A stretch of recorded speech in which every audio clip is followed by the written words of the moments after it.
اعوذ باللہ السمیع العلیم من الشیطان الرجیم من ہمزہ ونفخہ ونفثہ بسم اللہ الرحمن الرحیم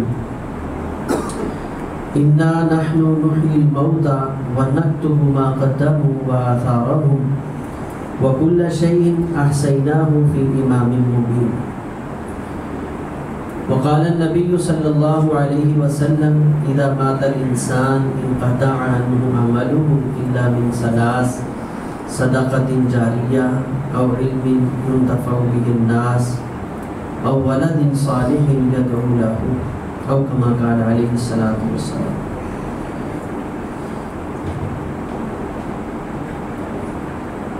دنیا کا یہ نظام کچھ اسی طرح ہے کہ جو انسان اس دنیا میں آیا ہے اس نے ایک دن جانا ہی ہے.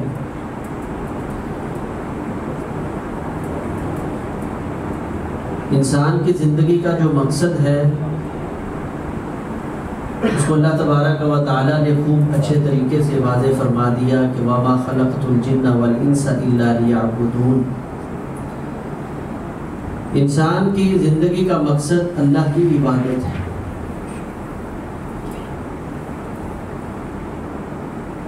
عبادت میں ہر وہ عمل انسان کا شامل ہو جاتا ہے جو اللہ کی رضا کے لیے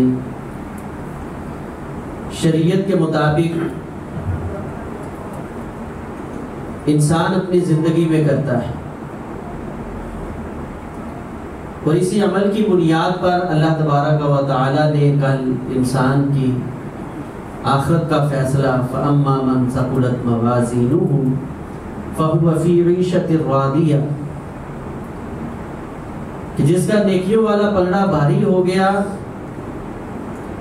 وہ عیش و عشرت کی زندگی بسر کر رہا ہوگا. وَأَمَّا مَنْ خَفَّتْ مَوَازِينُهُ فَأُمُّهُ هَاوِيَةٌ لیکن جس کا نیکیوں والا پلڑا ہلکا ہو گیا اس کا اللہ نے ٹھکانہ وہ جہنم کی وادی ہولناک ہاویہ وہ رکھا ہے.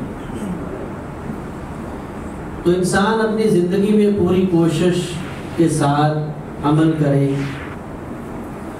تو انسان اور خصوصاً امت محمدیہ کی جو عمر ہے اللہ تبارک و تعالیٰ نے تقریباً 60 سے 70 سال کے درمیان اوسطاً عمر رکھی. پہلی قوموں کی عمر جو ہے ہزار سال 500 سال تک عمریں لوگ پاتے تھے. تو یہ اتنی سی محدود سی عمر میں انسان کتنی نیکیاں کرے. تو اس کے لیے اللہ تبارک و تعالی نے اس دار العمل سے جانے کے بعد کچھ اعمال ہمارے لیے ایسے رکھے ہیں کہ ہم دار الجزا میں بھی پہنچ جائیں تو ان اعمال کا اجر ثواب بدلہ ہمارے تک پہنچتا رہتا ہے. جیسے صحیح البخاری کے اندر روایت موجود ہے، حضرت ام علا رضی اللہ تعالی عنہ فرماتی ہیں جب نبی علیہ الصلوۃ والسلام مدینہ میں آئے تو صحابہ کے درمیان مواخات مدینہ بھائی چارہ جو تھا وہ قائم کیا گیا. تو ہمارے حصے میں حضرت عثمان بن مظعون رضی اللہ تعالی عنہ انتہائی نیک آدمی، انتہائی پارسا آدمی، ایک بے جنگ کے اندر مسلمانوں کے لشکر کا پہرا دیتے ہوئے یہ شہید ہو گئے. تو فرمانے لگی میرے گھر میں رہتے تھے، ان کا تقوی نیکی اس نے بڑا متاثر کیا ہوا تھا. تو میں نے جب مجھے خبر ملی تو میں نے فرمایا واللہ لقد اکرمک اللہ، اللہ کی قسم اللہ نے تجھے بڑی عزتوں سے نوازا ہے. مراد تھا کہ تو جنت کا وارث بن گیا ہے. نبی علیہ الصلوۃ والسلام نے فرمایا کہ اے ام علا یہ کس بنیاد پہ تو ہمیں بات کہہ رہی ہے؟ اللہ کے رسول اس کا تقوی، طہارت، پاکیزگی، عمدگی، دین کے ساتھ تعلق. تو نبی علیہ الصلوۃ والسلام نے فرمایا مجھے اللہ کی قسم ہے میں اللہ کا رسول ہوں، مجھے نہیں علم کہ میرے ساتھ کل کیا ہونا ہے اور تمہارے ساتھ کیا ہونا ہے. واللہ لا ادری وانا رسول اللہ ما یفعل بی ولا بکم.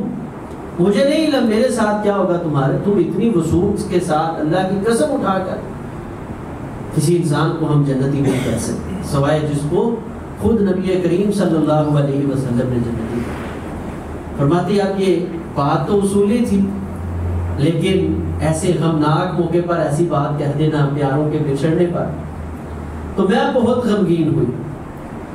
اچھا جب میں سوئی ہوں تو خواب میں مجھے حضرت عثمان بن مظعون رضی اللہ تعالیٰ عنہ ملے. تو میں نے دیکھا وہ ایک چشمے کے پاس بیٹھے ہوئے ہیں، اس سے پانی جاری ہو رہا ہے.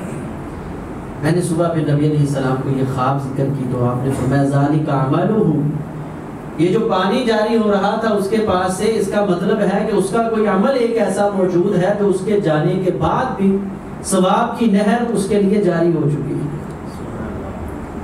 تو اس کا مطلب ہے کہ انسان اس دنیا سے جائے تو کچھ ایسے اعمال ضرور کرنے چاہیے کہ جو ہمارے لیے بعد میں اجر کے جاری ہونے کا ایک مکمل بندوبست اور انتظام ہو سکے. جیسے نبی علیہ الصلوۃ والسلام نے فرمایا، سنن نبی داؤد کی روایت، ایک بندہ قبر کے اندر اس کا اچانک درجہ بڑھا دیا جاتا ہے. وہ کہتا ہے یا اللہ یہ فراوانی، یہ آسانی، یہ نعمت مجھے کس وجہ سے ملی؟ تو فرمایا بھی استغفار ولادی کا لک، تیری اولاد نے جو تیرے لیے بھی دعائے مغفرت کی ہے اس کے سبب اللہ نے تیرے جو ہے قبر کے اندر درجات کو بلند فرما دیا. تو یہ ایسے کئی ایک اعمال رسول اللہ صلی اللہ علیہ وسلم نے ہمیں بتائے ہیں. صحیح مسلم کی روایت ہے، نبی علیہ الصلوۃ والسلام نے فرمایا اذا مات الانسان انقطع عنه عمله، جب انسان فوت ہو جاتا ہے تو اس کا عمل کرنے والا جو سسٹم اور نظام ہے وہ ختم ہو جاتا ہے. زندگی کا تعلق، اعمال کا تعلق یہ زندگی کے ساتھ ہے. اب زندگی ختم ہوئی، اعمال ختم، اب دارالجزا میں ہم پہنچ گئے. تو فرمایا الا من ثلاث، ہاں 3 عمل ایسے ہیں جس کی وجہ سے انسان کے نامہ اعمال میں روز بروز اضافہ ہوتا جاتا ہے. ان میں سے سب سے پہلا جو عمل ہے وہ کیا ہے؟ فرمایا من ولد صالح یدعو له، سب سے پہلی چیز نیک اولاد چھوڑ کر گیا ہے، اس کے لیے دعائیں کرتی ہے.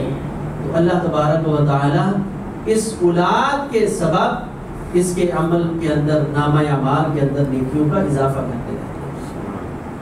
اولاد کی اچھی تربیت کر کے جائے، اور اچھی تربیت میں یہ چیز شامل ہے.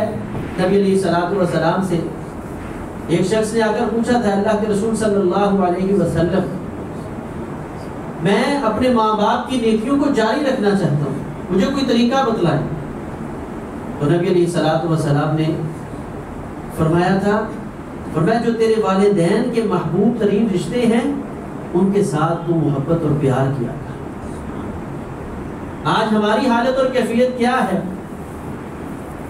کہ ہمارے یہ عام معاشرے میں الفاظ چلتے ہیں، باپ مر گیا تو ددیال ختم، ماں مر گئی تو ننیال ختم. یہ شریعت کا اصول نہیں ہے. اگر آپ چاہتے ہیں کہ میرے نامہ اعمال میں اضافہ ہوتا رہے تو اپنی اولاد کی یہ تربیت کر کے جائیں کہ جن کے ساتھ مجھے پیار اور محبت، جن کے ساتھ میں صلہ رحمی کرتا ہوں، آپ نے بھی ان کے ساتھ صلہ رحمی کرنی. عبداللہ بن عمر رضی اللہ تعالیٰ کا بڑا مشہور واقعہ ہے. جا رہے تھے، راستے میں ایک دیہاتی آدمی مل گیا، اپنی سواری سے نیچے اترے، اس کو اپنی سواری پر سوار کیا، اپنے ساتھ سے پگڑی اتار کے اس کے سر کے اوپر رکھی. ان کے غلام نافع رحمۃ اللہ علیہ ساتھ فرمانے لگے یہ دیہاتی آدمی، ان کو آپ کوئی چند سکے دیتے تو انہوں نے راضی ہو جانا، آپ نے سواری دے دی، عزت کر دی، پگڑی اتار کے اس کے سر پہ رکھی. اور میں تمہیں علم نہیں، یہ میرے باپ عمر بن خطاب رضی اللہ عنہ کا دوست ہے، میرے باپ کو اس سے محبت تھی. تو باپ کے ساتھ محبت کا تقاضا یہ ہے کہ میں بھی اپنی جو میرے باپ کی محبوب ترین ہستیاں ہیں ان کے ساتھ پیار کروں، ماں کی جو سہیلیاں ہیں ان کے ساتھ پیار کروں. یعنی یہ ہمارے جس طرح زندگی کے اندر صلہ رحمی کا صلہ اور اجر ملتا ہے، نبی علیہ السلام نے فرمایا عام آدمی پہ آپ خرچ کریں تو خرچ کرنے کا ثواب ملتا ہے، اگر قریبیوں پر، رشتہ داروں پر، اپنے دوستوں پر انسان خرچ کرے تو خرچ کرنے کا ثواب بھی ملتا ہے، صلہ رحمی کا ثواب بھی ملتا ہے. تو اگر آپ اپنے ماں باپ کے پیاروں کے ساتھ صلہ رحمیاں کریں تو ان کا ثواب آپ کو بھی ملے، آپ کے ماں باپ کو بھی ملے. اسی طرح اولاد کی تربیت میں یہ چیز شامل کریں کہ وہ ہمارے بعد دعائیں کر سکیں. افسوس کے ساتھ ہماری یہ کیفیت اور حالت ہے کہ ہم میں سے جتنے لوگ موجود ہیں شاید کہ 10% لوگ بھی ہم یعنی مسجد کے ساتھ تعلق رکھنے والے لوگ ہیں، اور 10% بھی ہماری اولاد میں سے ایسے شاید کم ہوں کہ اگر ہم اس دنیا سے چلے جائیں تو وہ کسی عالم مولوی کے محتاج نہ ہو، خود مصلی پر آ کے اپنے باپ کے لیے جو ہے دعا کے لیے تیار ہو، نماز جنازہ پڑھانے کے بعد.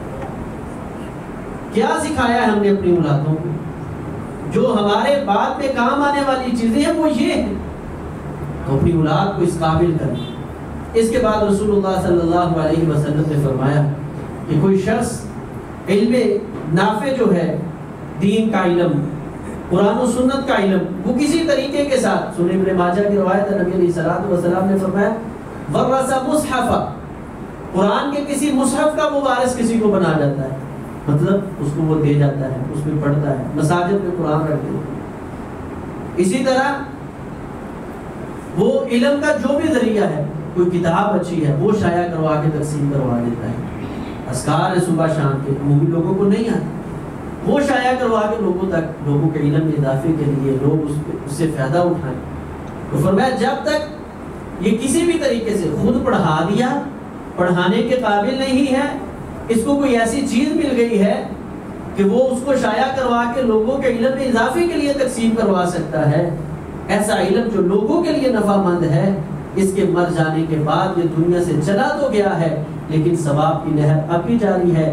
جب تک یہ سلسلہ چلتا رہے گا، ہماری اولاد، آگے اولادوں کی اولاد، پھر اولادوں کی اولادوں کی اولاد، جب تک یہ ان کتابوں سے، ان قرآن کے مصحفوں سے، جب تک ہمارے جو ہے سینے کے علم سے یہ لوگ فائدہ اٹھاتے رہیں گے، ہمارے اس دنیا کے چلے جانے کے باوجود پھر بھی وہ لوگ جو ہم ہیں اس سے انشاءاللہ فائدہ اٹھاتے رہیں گے اور ہمارے نامہ اعمال میں ثواب کا جو ہے اضافہ وہ ہوتا رہے.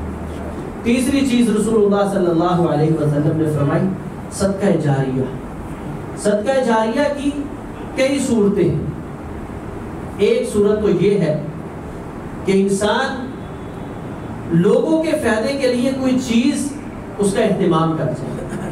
جیسے صحیح مسلم کی روایت ہے، نبی علیہ الصلوۃ والسلام نے فرمایا کوئی مسلمان ایک درخت لگا دیتا ہے، اب اس درخت کے اوپر پھل لگتا ہے، پھول لگتے ہیں، یا یہ درخت سائے دار ہے، تو فرمایا یہاں سے جب تک انسان فائدہ اٹھاتے ہیں، جانور فائدہ اٹھاتے ہیں، چرند پرند فائدہ اٹھاتے ہیں، یہ انسان دنیا میں ہے یا نہیں ہے، جب تک یہ درخت موجود ہے اس کے لیے جو ہے ایک ثواب کی نہر جاری ہے، اس کے نامہ اعمال میں ثواب کا اضافہ ہوتا ہے.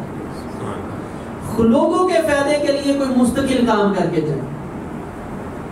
یہ میں تقریباً ہر سال رمضان میں یہ بات کرتا ہوں کہ ہم لوگ خرچ بڑا کرتے ہیں لیکن مستقل بنیادوں پہ خرچ نہیں کرتے. ہمارا خرچ کیا ہے کہ فلاں شخص کو جو نا کھانے کے لیے لقمے دے دو، پینے کے لیے وقتی پانی دے دو. ہمارے جو معاملات ہیں پہننے کے لیے وقتی، یہ بھی بڑی فضیلت والے کام ہیں. لیکن شیخ ابن باز، شیخ صالح جو عرب کے بڑے علماء ہیں، وہ کہتے ہیں یہ چیزیں صدقہ جاریہ میں نہیں ہیں. صدقہ جاریہ وہ چیز بنتی ہے جس میں وقف کی صورت موجود ہے. مثال کے طور پہ آپ ایک یتیم کی کفالت کرتے ہیں، یہ آپ کے لیے صدقہ جاریہ نہیں ہے. لیکن اگر آپ ایک یتیم کو مستقل بنیادوں پہ کھڑا کر دیتے ہیں، اس کو گھر لے کے دے دیتے ہیں، کاروبار کروا دیتے ہیں، اس کی تعلیم کا اچھا بندوبست کر دیتے ہیں کہ آپ کے بعد وہ اپنے پاؤں پہ کھڑا ہو گیا ہے، تو یہ آپ کے لیے صدقہ جاریہ بنا ہے. چند لقمے دینا، اس کا آپ کو ثواب تو مل گیا ہے لیکن یہ آپ کے لیے صدقہ جاریہ نہیں بنا. کسی کو آپ پانی پلاتے ہیں، یہ ثواب ہے، لیکن سنن ابن ماجہ کی روایت ہے، نبی علیہ الصلوۃ والسلام نے فرمایا جس کا عمل جاری رہتا ہے وہ کیا ہے؟ من حفر بیرا، جس نے کسی کے لیے کوئی کنواں کھدوا دیا، جس نے کسی کے لیے، ایک روایت میں ہے اجرا نہرا، کسی کے لیے نہر جاری کروا دی. آج کے دور میں کسی جگہ پمپ لگوا دیا, کسی جگہ پانی کی ضرورت ہے وہاں کنواں کھدوا دیا. فرمایا یہ اس کے لیے صدقہ جاریہ بن گیا ہے. اب یہاں انسان کیا, مسلمان کیا, غیر مسلم لوگ بھی, حتیٰ کہ جانور چرند پرند بھی, وہ بھی اگر اس سے جو ہے فیض یاب ہوں گے, فائدہ اٹھائیں گے تو آپ کو برابر کا ثواب جو ہے اجر ملتا ہے. بعض لوگوں کا خیال ہوتا ہے جی دیکھیں عیسائی جو ہیں وہ اس سے فائدہ اٹھا رہے ہیں, غیر مسلم فائدہ اٹھا رہے ہیں. صدقہ جاریہ کا یہ فائدہ ہے کہ اس سے کوئی بھی فائدہ اٹھانے والا. نبی علیہ الصلوۃ والسلام, صحیح بخاری کی روایت, نبی علیہ الصلوۃ والسلام سے پوچھا گیا کہ کیا یہ جو ہم جانوروں کو چیزیں ڈالتے ہیں یا ایسے پرندوں کا خیال کیا جاتا ہے یا سائے دار, کیا اس کے لیے بھی کوئی اجر موجود ہے؟ تو نبی علیہ السلام نے فرمایا ہر جگر کو تر کرنے میں میرے رب نے اجر رکھا, ہر جگر کو تر کرنے میں. تو جب جانور کا جگر تر کرنے میں اجر موجود ہے, اور وہ بڑی مشہور روایت صحیح بخاری کی ہے جس عورت نے کتے کو پانی پلایا تھا اپنے جوتے میں ڈال کر, اللہ نے اس کی زندگی کے سارے گناہوں کو معاف کر دیا ہے. تو جب ایک جانور کو پانی پلانے پہ اس کے لیے ایک انتظام کرنے پہ اجر موجود ہے, تو اگر ہم صدقہ جاریہ کے طور پہ اس عمل کو کریں گے تو کس قدر یہ فضیلت اور عظمت والا ہے.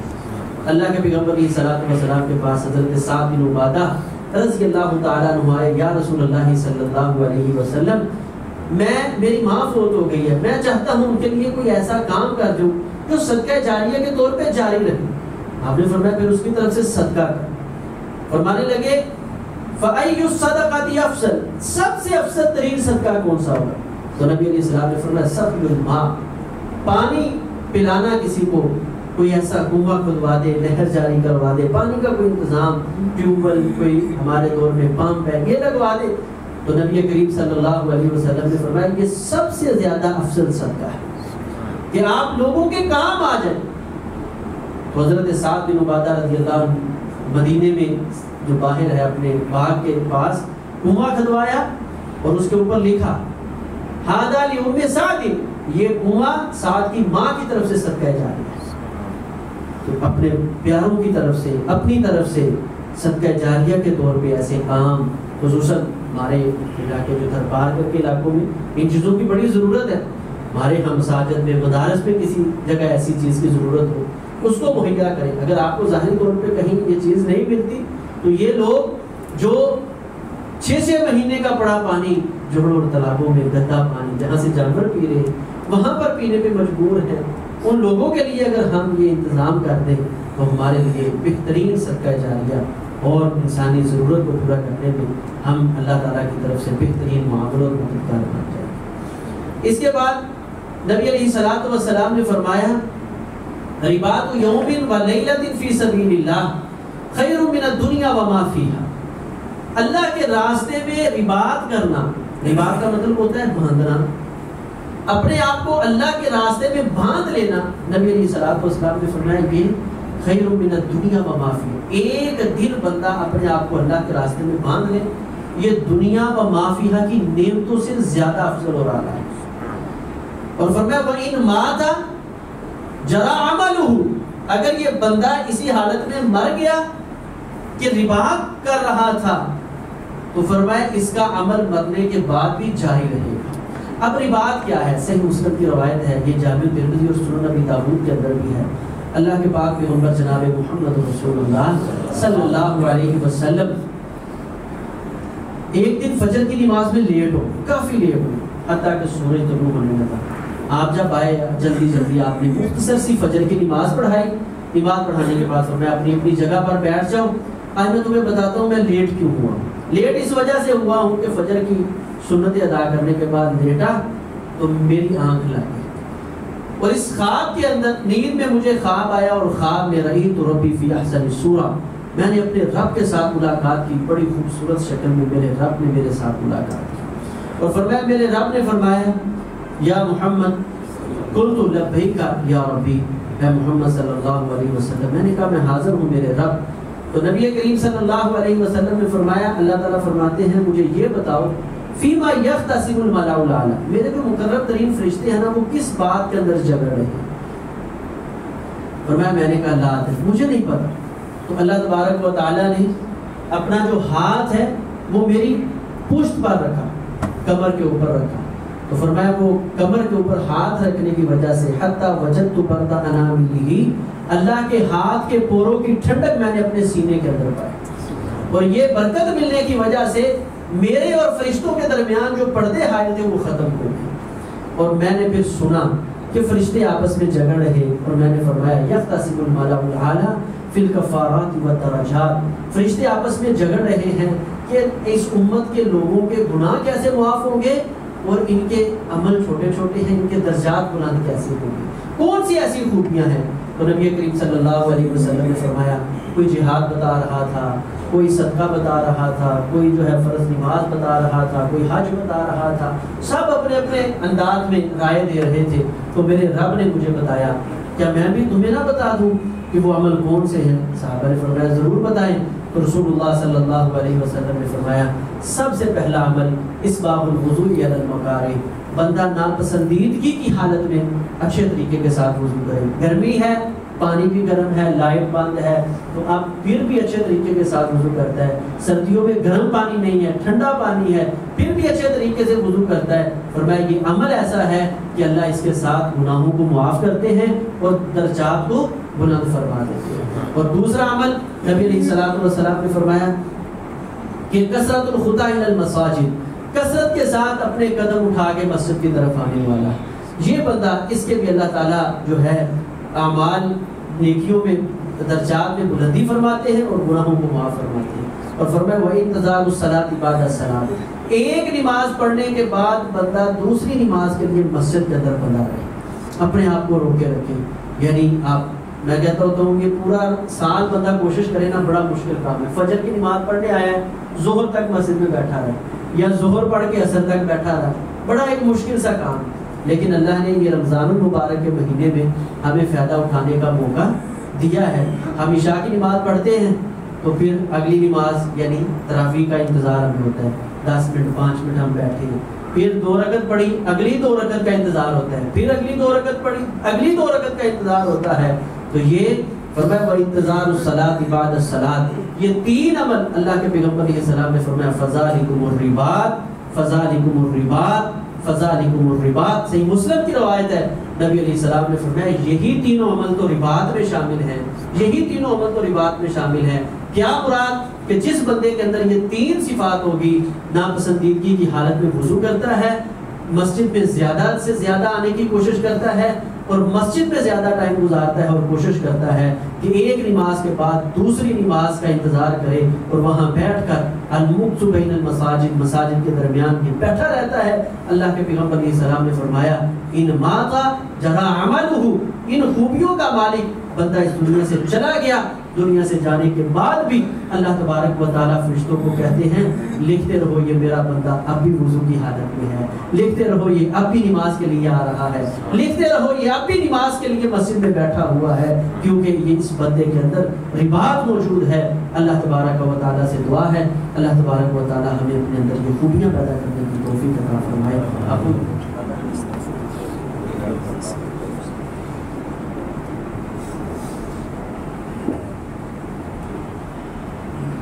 ان الحمد للہ والصلاة والسلام علی رسول اللہ اللہم صلی علی محمد وعلی آل محمد وبارک وسلم علیہ۔ آج کے خطبہ جمعہ میں ہم نے وہ اعمال ذکر کیے ہیں کہ جو انسان کے دنیا سے چلے جانے کے بعد انسان کے پھر کام آتے رہے، اور انسان کا بے شک دارالعمل سے رشتہ تو کٹ گیا ہے، لیکن عمل کا جو اجر اور ثواب ہے اس کا رشتہ اللہ نے پھر بھی قائم رکھا ہے۔ تو اس میں اپنی اولاد کی اچھی تربیت کرنی ہے، علم جو ہے نافع لوگوں تک پہنچانے جتنی اللہ نے ہمیں طاقت اور وسعت دی ہے کوشش کے ساتھ لوگوں تک پہنچانا ہے۔ پڑھا سکتے ہیں پڑھائیں، کسی کو کچھ سکھا سکتے ہیں سکھائیں، نہیں نشر و اشاعت میں حصہ ڈالیں، لوگوں کے لیے جو ہے کتب کا اہتمام کریں۔ اس کے بعد جو ہے صدقہ جاریہ کے جو طریقے ہیں ان کو اپنائیں، لوگوں کے لیے مستقل بنیادوں پر کوئی نہ کوئی چیز وقف کریں۔ مسجد اللہ کا گھر، اگر آپ کو اس کی مطلب پتہ ہے ضرورت ہے، جیسے ہمارے اس مسجد میں ضرورت ہے جگہ کی، اور اس پہ ہم الحمدللہ کوشش بھی فرما رہے ہیں، دعا بھی فرمائیں، اور اپنی اپنی طرف سے ایک صدقہ جاریہ کے طور پر یہ یعنی مسجد کی جگہ کے اندر جتنا آپ حصہ ڈال سکتے ہیں وہ ضرور ڈالیں. اسی طرح آپ کنواں کھدوا سکتے ہیں, پمپ لگوا سکتے ہیں کسی غریب مساکین, اور خصوصاً تھرپارکر کے علاقوں میں یہ کام بڑے اچھے طریقے کے ساتھ نظم کے ساتھ ہو رہا ہے, وہاں آپ اپنا جو ہے حصہ ڈال سکتے ہیں. اس کے بعد 3 عمل ہماری عملی زندگی کے اندر ہیں. ان میں سے ایک ناپسندیدگی کی حالت میں اچھی طریقے سے وضو کرنا, مسجد کے اندر زیادہ سے زیادہ آنے کی کوشش کرنا, اور نمبر 3 پہ مسجد کے اندر نماز کے لیے بیٹھنا. اب یہ جو آخری دن آ رہے ہیں رمضان المبارک کے آج سے یہ آخری اشرا شروع ہو رہا ہے, اس میں یہ خصوصی طور پر یعنی ہم فائدہ اٹھا سکتے ہیں. جو احباب اعتکاف میں بیٹھے ہیں اللہ تعالیٰ نے ان کو یہ ہمت اور طاقت دی, ان کا تو کہہ لیں کہ ماشاءاللہ یہ بندوبست ہو گیا کہ انتظار الصلاۃ بعد الصلاۃ. اب وہ یعنی ہر نماز میں اگلی نماز کے لیے مسجد میں موجود ہے. تو ہم میں جن کو اللہ نے فرصت دی ہے, یہ بڑے قیمتی لمحات ہیں, ایک ایک لمحہ بہت ہی گراں قیمت کا مالک ہے. تو ان کی قدر کرنے کے لیے چوک کوچ رستوں میں, گھروں میں, دوست یار بیلیوں کی مجلسوں سے ہٹ کر کوشش کریں اگر آپ اعتکاف میں نہیں بھی بیٹھیں زیادہ وقت جو ہے وہ مسجد کے اندر گزاریں. آپ کا یہ وقت قیمتی بنانے کے لیے مزید سے مزید تر ہم نے الحمدللہ یہ خصوصاً طاق راتوں میں اس کا قیام اللیل کا اہتمام کیا ہے. انشاءاللہ آج رات علیت الوجود عاصم حافظہ اللہ تعالی سدہ سے پنجاب میں ہیں, انشاءاللہ وہ قیام کروانے آئیں گے 1 بجے. یعنی جو پہلے روٹین ہوتی تھی, پہلے 8 رکعت تراویح ہوگی, اس کے بعد خلاصہ کے طور پر آج جو درس ہے وہ انشاءاللہ ہوگا بچوں کی تربیت, بچپن یعنی ولادت سے جو بلکہ حمل سے بچوں کی تربیت کے لیے شریعت نے ہماری کیا رہنمائی کی, اور آج کل یہ بچوں کی تربیت کے لیے سنہرے اصول شریعت نے ہمیں کیا دیے, کیونکہ سورۃ لقمان اللہ تبارک و تعالیٰ نے اس میں ان چیزوں کو ذکر کیا. تو اس کے بعد آپ کو ریسٹ دی جائے گی, 1 گھنٹہ 1.5 گھنٹہ جانا ہے یا آپ نے آرام کرنا ہے, اپنا جو ہے الگ میں کچھ لوگ عبادات کرنا چاہتے ہیں وہ کرنا ہے, آپ کو ٹائم دیا جائے گا. اور اس کے بعد انشاءاللہ 1 بجے قیام شروع ہو جائے گا, اور آخر پہ وطر, اور انشاءاللہ آپ سب احباب کے لیے سحری کا انتظام ہوگا. خود بھی تشریف لانی ہے, اپنے اہل و عیال بچوں کو بھی. نبی علیہ الصلوۃ والسلام نے خصوصاً 27ویں رات باقاعدہ طور پہ اپنی بیویوں کو, عورتوں کو, اور روایت کے لفظ ہیں بچوں کو بھی اٹھایا, بیدار کروایا, اٹھو بھائی یہ طاق رات بڑی قیمتی راتیں, تو اس لیے عام راتوں کی طرح اس کو سڑکوں پر مجلسوں میں نہیں گزارنا, ان کی قدر کرنی ہے. اللہ تبارک و تعالیٰ ہمیں لمحات کی قدر کرنے کی توفیق عطا فرمائے.